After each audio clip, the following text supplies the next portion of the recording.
everyone hear me? Can everyone see our presentation? Feel free to let me know in the chat box, and we'll be sure to get started in just a moment here.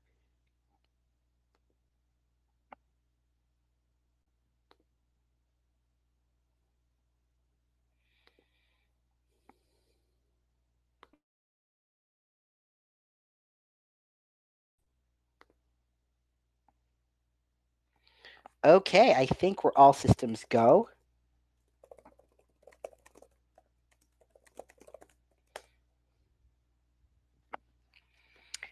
Great. Well, my name is Adam Haroon, and again, I am very excited to be welcoming all of you to the first Marketing Academy. I think you're all going to find this series of webinars we're putting on all month long very informative and hopefully very transformational for your practice. My goal for every one of these subjects we're going to be covering over the course of the month is to really empower you all with some very actionable wisdom and some very tangible insights that you can take back to your practice and really use to begin improving and transforming your marketing. So, very excited to have all of you joining us today.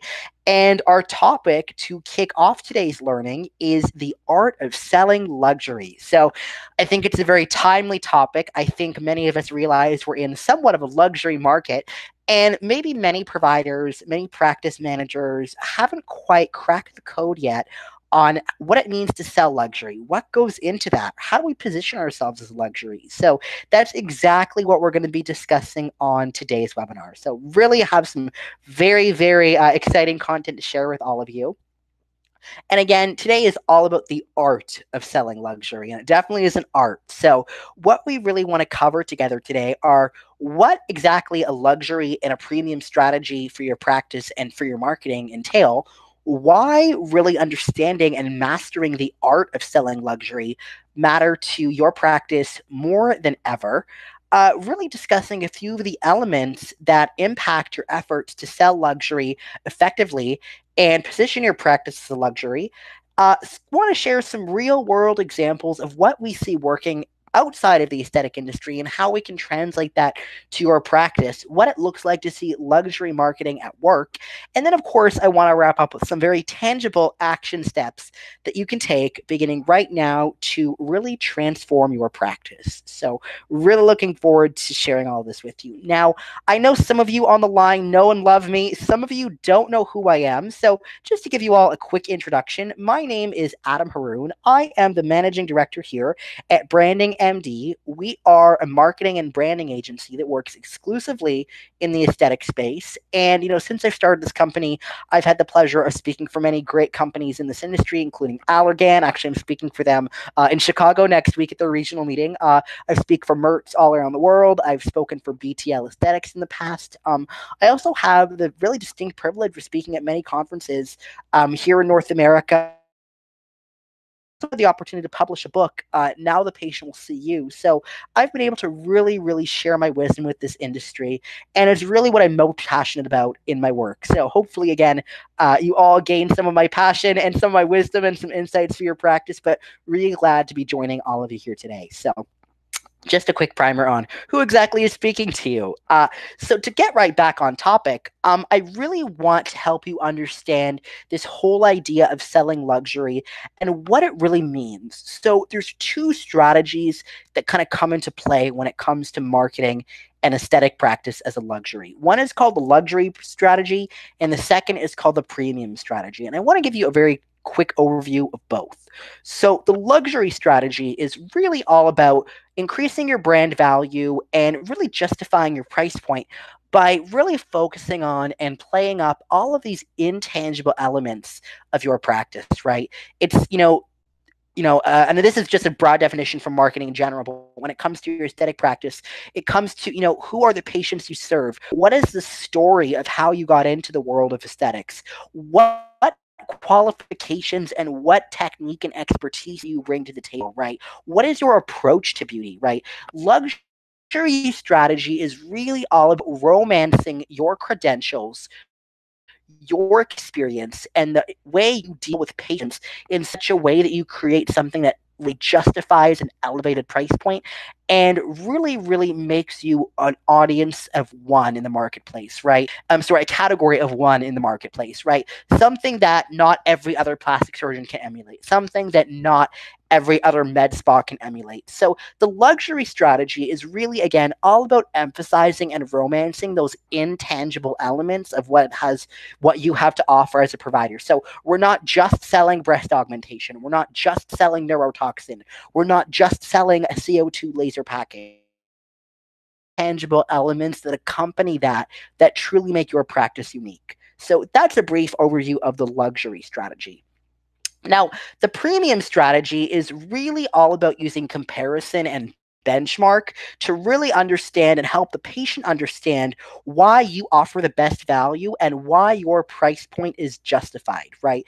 It's really about emphasizing quality as it relates to price and conveying value to the patient. Now, we're going to talk about this strategy, premium strategy, a lot more in our future webinars. I just wanted to really bring it up today briefly because it does work hand in hand and in tandem with the luxury strategy. So really wanted to take a moment and just kind of outline these two strategies for you as we dive in. Now, another thing as we get started that I really want to outline for you is why does a luxury strategy matter in today's marketplace? Why does a premium strategy matter in today's marketplace? Why do we really want to be focused on selling luxury and positioning our practices as a premier provider? Why is that so important? And to understand that, we really want to take a step back and look at some global statistics that are happening, with consumers as an aggregate worldwide right now. So what we see happening in the global market is, for lack of a nicer way to say it, and this, by the way, is all based on information, statistics gathered by McKinsey, who are really the world's leading business consulting firm, work with, the laundry list of Fortune 500 and blue chip companies. Every several years, they do a global consumer survey, and here's what they found. They've found that in many sectors, the middle market is kind of fading away. And what I mean by that is many consumers are now, depending on the category, trading down or trading up to suit their needs. And what that means is, in the case of trading down, these are where we see consumers really economizing, really taking a step back in their spending, right? To give you an example from, the FMCG, which is fast moving consumer goods, that's, your shampoo, your grocery store items. To give you an example from that sector, many consumers who may have previously bought Kraft macaroni and cheese, as an example, they're now purchasing the store's private label, or they're purchasing a non-brand, right? They've really cut back. And we know, as I'm going to share with you in a minute, once people trade down in a specific category, they're not going back to that previous choice, right? So in many categories, consumers are trading down, while in others, consumers are trading up, right? So because they're choosing to economize in other market categories, that allows them the freedom to really splurge in those categories that matter to them. Now, we're really fortunate being in the world of medical aesthetics because we've been finding that cosmetics, wine, and fresh produce, I know, three very interesting categories, are where consumers are most likely to trade up or spend more when the value is justified and when they see quality behind the offering. So we all really want to take note, because when the middle market vanishes, right, and you find yourself as one of these practices who might be saying, we aren't trying to be the most expensive, but we're not the cheapest either, or, our treatment and procedure fees are somewhere in the middle. When we hear practices saying that, that's quite dangerous, because again, given these statistics and global consumer trends, there is increasingly a very dissipating market for middle market offerings, right? Consumers are either going to trade down or trade up, right? And we see this in many different segments, right? This is why you see, retailers like Sears and Macy's are really shutting their doors, while, these $10 a month fitness centers and dollar stores are, popping up every month on every corner, right? And conversely, you see many luxury brands doing quite well and continuing to open new locations. So I always tell providers the middle market is a very dangerous place to be. You can either choose to be a premier provider at a premium price, which is what I would prefer, or you can choose to be a high volume, low price provider. Both of those strategies in today's marketplace will work far better than finding yourself situated in the middle. So that's something you want to keep in mind. Again, just to give you a bit more context to this information, again, 69% of consumers who are trading down to less expensive options aren't willing to go back to the more expensive brand they abandoned, right? So we know that, again, cosmetics is a category where consumers are willing to selectively splurge and trade up, which is, again, exactly why we really want to position your practices as luxury practices, right? Position you as a luxury provider. Really make sure we're selling luxury and not a mass market offering. So that's just some background data for you. And to kind of wrap that up, we can really segment your market into three categories. Survivalists, those are those consumers who are really just trying to economize in every market category possible, right? They're saving on their housing expenses, they're saving at the grocery store, they're saving when it comes time to shop for clothing, all of it, right? Those probably aren't great customers for your practice, but you probably have a number of patients who are either selectionists, hybrid consumers, or both. And what that means is selections are, again, like we've just talked about, those consumers who may choose to trade down in numerous categories, but in others, such as medical aesthetics, and trade up. And then we also see hybrid consumers, right? And these are those individuals who may take a Southwest Airlines flight to stay at the Four Seasons Hotel on vacation, right? These are the patients who may wear a Chanel handbag with a dress they purchased at H&M, right? So they really are shopping both high and low market in unison. So we call those hybrid consumers. And a quote I really love, and this is from a business expert named Dan Sullivan, one of the world's most preeminent experts in business. He says, and I'm going to read this word for word, using a metaphor from nature, the global economy is moving from being a caterpillar to a butterfly. So, in this economic metamorphosis, everything is being commoditized in order to free up resources for the next stage. In other words, the more that consumers can save on commodities, the more they can spend on unique experiences. And again, a unique experience is exactly what we're aiming for, and that's where being a luxury really comes into play. So now that we're equipped with some of this background information, we really want to look at what does this mean to your practice? How do we actually make a luxury strategy work? How do we really sell luxury and really position our practices as such? So the first thing I really get adamant about is two words we really want to stop using. The first is discount, and the second is free. Luxury brands do not discount, nor do they offer things for free. And what I mean by that is, to use an example of Louis Vuitton would rather, so if Louis Vuitton doesn't sell merchandise at the end of a season, they would rather incinerate and burn that clothing and those handbags and those belts and all of it than offer it at a discount, because they know when they lower their prices, it is dismantling the cachet and the mystique and really the prestige of their brand. Conversely, it's going to attract a more mass market consumer if it's discounted, which is not who Louis Vuitton wants purchasing their goods. Now, I'm not telling you can never offer promotions or that you can't offer things free of charge to your patients, but what I am saying is we want to change how we talk about that. So the example I love to use is, when I think of free, I think of a yard sale or a moving sale where someone's trying to get rid of whatever they have, right?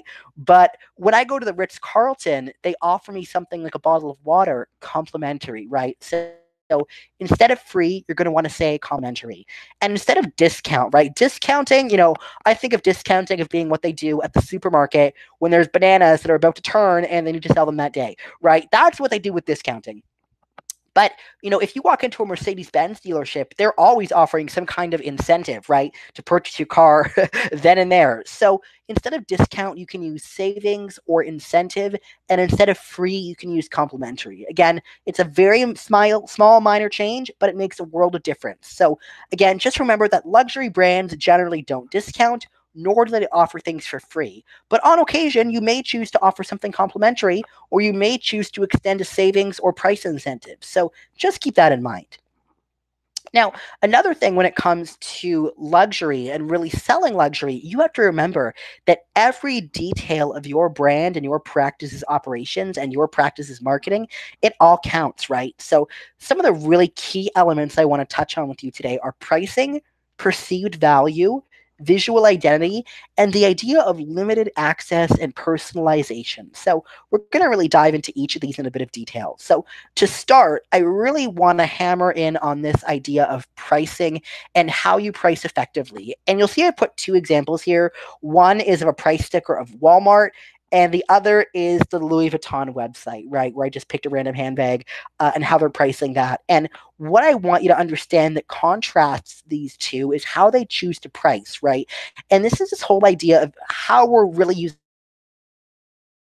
So generally, sevens and nines in your pricing, for example, $89.99 for a breast augmentation, or $39.99 for a laser resurfacing package, those prices aren't going to do anything to position you as a luxury, and you'd much rather do something like $9,000 for a breast augmentation or $4,000 for a laser package. And there was actually a recent study in the Journal of Consumer Research, and they found that consumers, as we've long known, they deal with information differently when it's presented with round numbers, such as a 5 or a 0, versus non-round ones, like a 99 or a 97, right?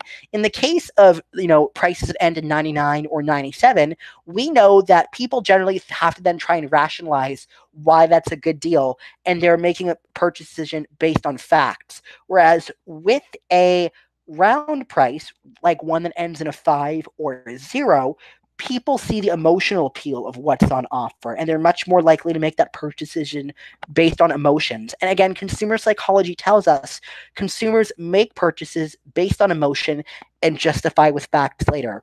We also know that round numbers are perceived with higher quality than numbers that end in 97 and 99. So again, to go back to my example, with the price tags here, if we look at Walmart, everything in a Walmart is going to end with a 97 or a 94 or a 99 or a 90 something, right? Whereas if you go into a Louis Vuitton store or, a Mercedes-Benz dealership or any luxury boutique, you're going to see the prices are round numbers, right? Because we want to convey quality. We want to appeal to the consumer's emotions. So if all of your prices end in 99s, I would highly encourage you to second think that and really consider making your prices round numbers, which are going to convey better quality, and consumers really tend to really make more emotionally based decisions, therefore easing the purchase decision when that is a round number versus something like a 97 or a 99. So pricing is one of the keys when it comes time to really effectively market yourself as a luxury provider, as a luxury med spa, as a luxury practice.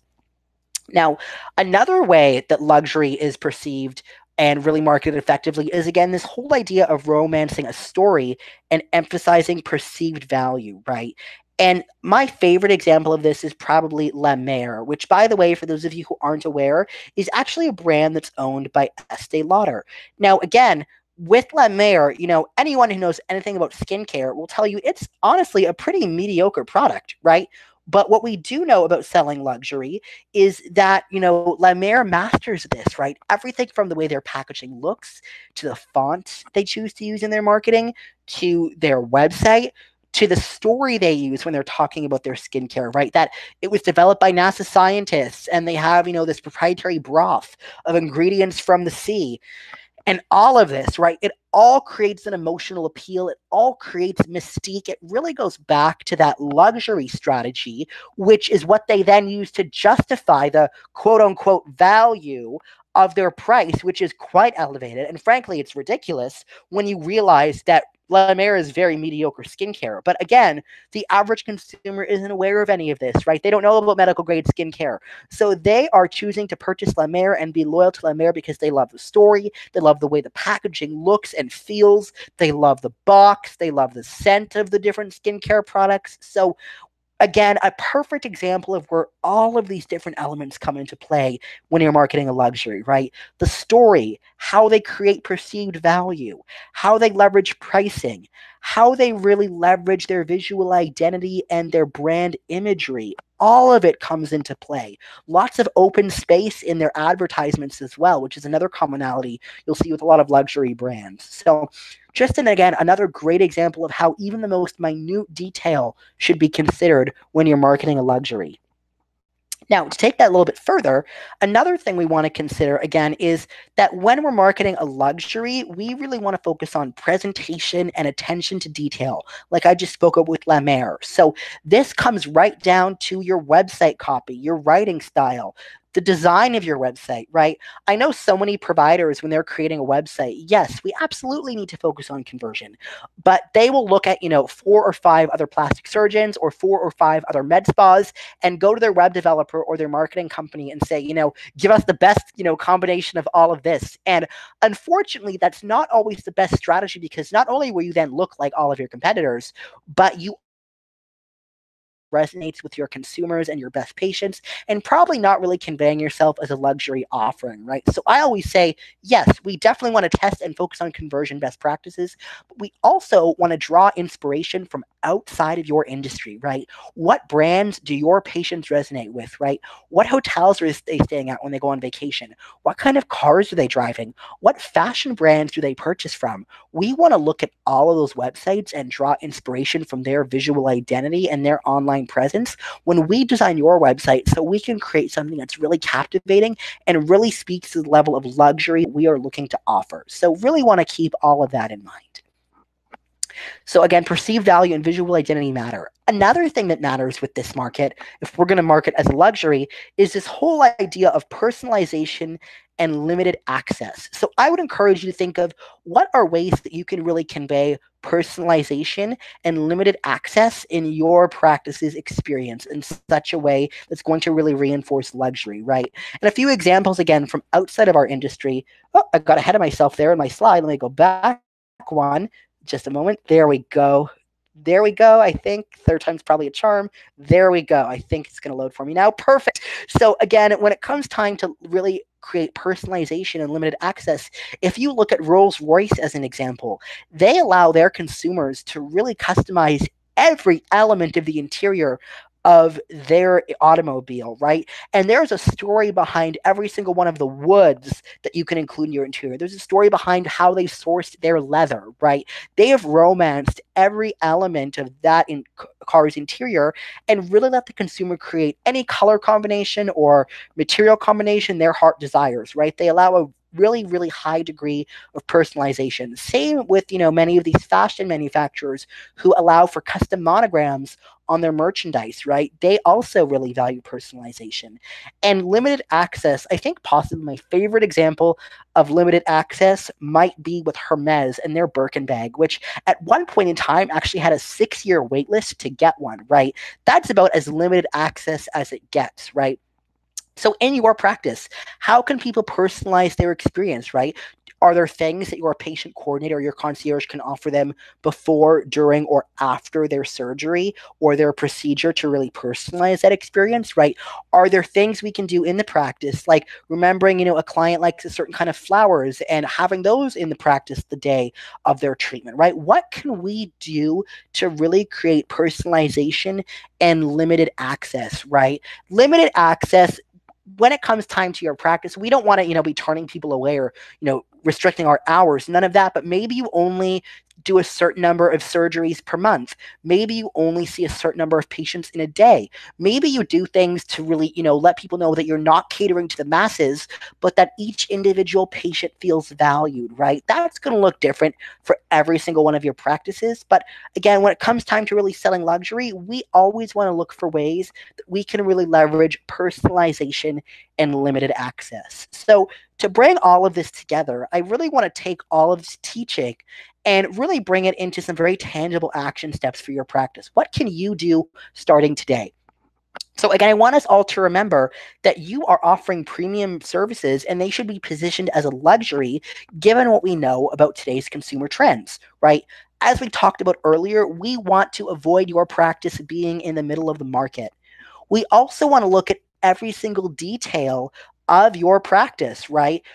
From your website content to your practice's interior, to your brochures, to your social media.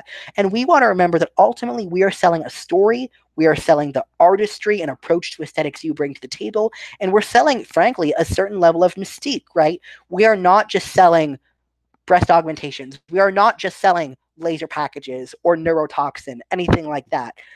We also want to look at your pricing, and we really want to use round numbers, which we know, again, appeal to emotion and convey quality much better than prices that are like 99 or 97. And finally, we want to remember that the luxury consumer really values limited access and personalization. And we really want to find ways to leverage that in our patient experience from their first call to inquire about your procedures and treatments through to their last follow up appointment, right? So, always want to be on the lookout for ways to do that. So, these are just some very initial first steps. Again, with most of our clients, we have a very thorough look at how we can really position them as luxury, but these are just some very initial first steps. So I hope you found these useful. And I'd love to know, if your practice would benefit from being a luxury provider, and if you would benefit from attracting affluent patients, right? Maybe you can say it to yourself if you think you would. Maybe you want to type it in the chat box. It's certainly up to you. But if that is something that's of interest to you, I'd love to chat with you more about it. And I'd love to really learn more about your practice. We can talk about some tangible action items. We can pinpoint some challenges and really discover some possibilities. And, if it is a fit for us to work together and there's something we can do to help, which, full transparency, I turn away about 60% of the practices I speak with just because I really want to ensure a mutual fit. I'm happy to teach everyone, but I'm very selective with who I work with. In any case, if that is something of interest and it is a fit, through August 16th, we are offering our new engagements a complimentary website makeover. So that's a nice incentive if you are looking for help with your marketing. And if that is something of interest, you're always welcome to go to transformyourmedspa.com and you can schedule a session to speak with me personally. I can't wait to learn more about your practice. So again, that's www.transformyourmedspa.com if that's something of interest to you. But I did just want to finish off today, of course, by asking if we had any questions, if there was anything you were wondering, if there's anything about really selling and offering luxury that is a mystery to you that I can clarify. I'll give you all a few minutes. You can feel free to type that into the chat box if you'd like.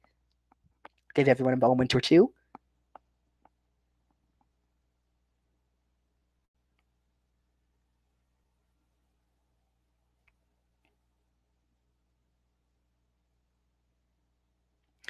Great. Well, I hope you found this content useful. This is only the first day of our August Marketing Academy. We've got plenty of robust content where all of this came from. So we will be sending out a reminder of tomorrow's webinar, which is going to be at 3 o'clock Eastern, noon Pacific. So you can look out for that.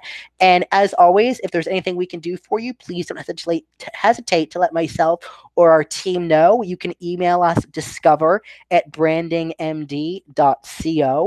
And we look forward to seeing you on tomorrow's webinar to give you a whole bunch of additional valuable content. So I hope everyone has a great rest of their Wednesday, and I look forward to speaking with all of you again soon. Thanks so much, everyone. Take care.